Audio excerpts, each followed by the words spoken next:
Thank you, Chair Umberg. I'm Jeff Jarvis. I'm the Tao Professor for Journalism Innovation at the City University of New York, Emeritus. In a paper commissioned by the California Chamber, I analyze AB 886 and examine the long history of newspapers lobbying since the advent of radio to extend copyright and diminish fair use for their exclusive benefit.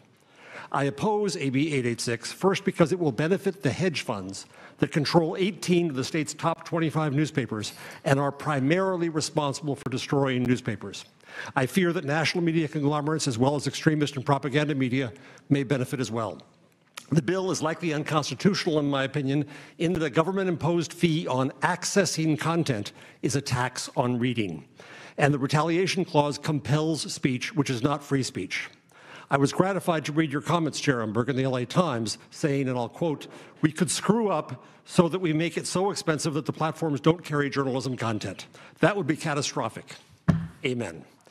That is happening in Canada with its Bill C-18, where experience shows that news was of no value to Meta, but Meta's links were valuable to publishers, and according to a Chamber of Commerce analysis, they'll lose 1.2 million clicks on average per year, ending up worse than before.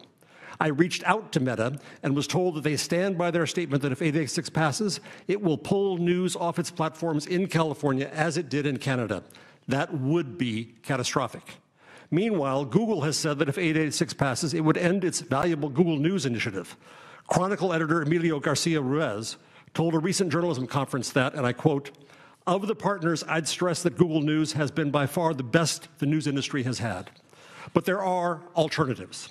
Google has made a promising proposal involving tax credits and a contribution to a fund. I favor an independently administered fund that would grant based on goals and merit with accountability for outcomes.